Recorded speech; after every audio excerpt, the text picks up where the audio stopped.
Hello Malaysia! It's me, Daniel Anthony from Kini TV, and welcome back to F's to Give, the non-news show that filters through the headlines just to tell you what you need to give an F about.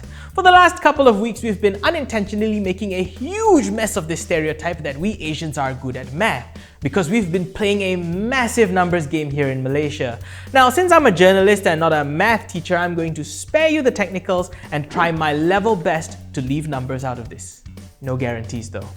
To start things off, the main concern with numbers is not an argument that is recent. In fact, it began back in 2020, back in February, during what was known as the Sheraton Move. Parti Pribumi Bersatu Malaysia, or PPBM or Bersatu, pulled out of Pakatan Harapan and threw in their lot with Barisan Nasional and passed to form Perikatan Nasional, where after all the members of parliament met with the Yang di-Pertuan Agong, established a simple majority in the Dewan Rakyat. Bersatu's president Muhyiddin Yassin was then sworn in as the 8th Prime Minister of Malaysia and formed the government that we have today at the time of recording.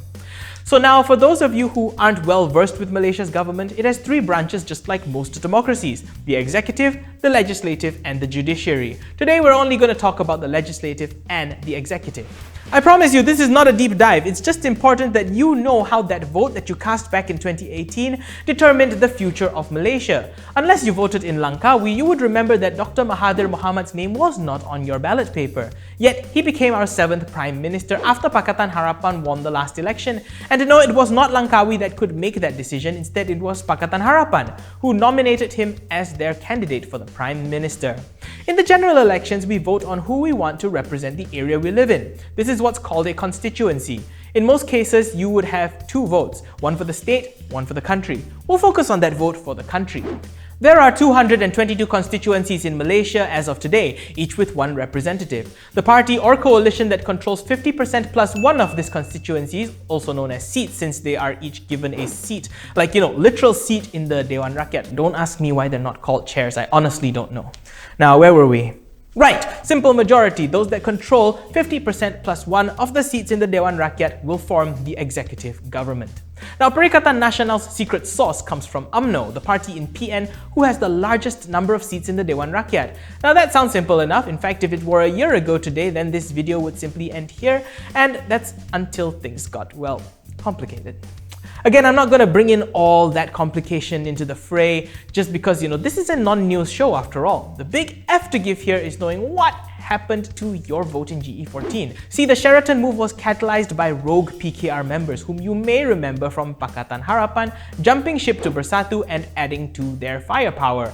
Later on, more defections occurred, swinging the delicate balance back and forth, so it's worth noting that pandemic aside, we're actually in unprecedented times for our national government as well right now. The latest development comes back to UMNO's share of the Dewan Rakyat, and understanding that the party is facing a split. Party President Ahmad Zahid Hamidi has declared that the party has revoked their support for Muhyiddin as the Prime Minister, while some party members have come out to reaffirm their support. See, I told you it was a mess. And now the balance of the Dewan Rakyat appears to be tilted against Muhyiddin. But until this is put to the test when Parliament resumes, we will not know for sure. Why this matters so much to you is that this concerns your past vote, and it should be taken into consideration when you cast your future vote. Look up your constituency and that ballot you crossed. Who did you vote for in the 14th general election? If you voted in constituencies like Ampang, Gombak, Julau, Kuala Langat or Indramakota, there is a possibility that the candidate you voted for has left the party they were in during the time of the election and possibly have changed their allegiance. On its own, this is not inherently a bad thing, but you have the right to know where your elected official stands and whether or not they align with what you want. Perhaps their party has gone off track and they decided to hop off the bandwagon, or they jumped ship to stay afloat in the corridors of power.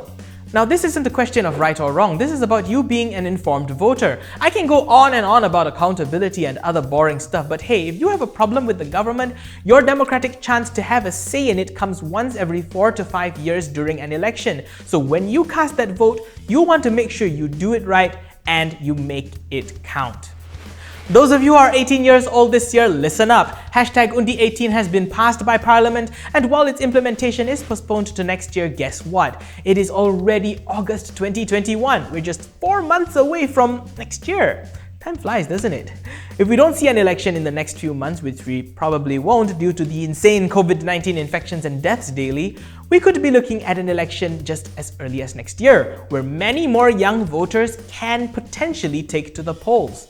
See, the political landscape changes with every election. So just because you may not have changed your mind about things, it doesn't mean that the person you're thinking about voting for has stayed the same. In fact, it isn't certain whether they will be running in the election. Or maybe you changed your mind about what you want for Malaysia, but the candidate you are thinking about voting for may have stuck to their original stance on things. Now listen, I'm not asking you to use your vote or to think of a greater good or whatnot. In the end, elections are about what you want for your country, what we want for our country. That's why ballots are confidential. We may be a while away from an election, but in this unprecedented time, we are witnessing a battle for the Dewan Rakyat without an election. Democracy sure is full of surprises. Well, that's something to think about for the next few weeks as our Dewan Rakyat hopefully sorts itself out, and hopefully, by the time our next episode airs, it'll be a little clearer than it was before.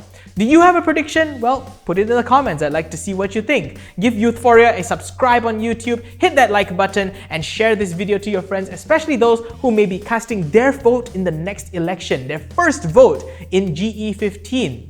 And of course, do share it to those who cast their first vote in GE14, because now they're going to have to think about where to put that vote when it comes again. Once again, I'm Daniel Anthony for Kini TV. Thank you very much for watching Youthphoria. Stay safe out there, and as always, thank you for giving an F.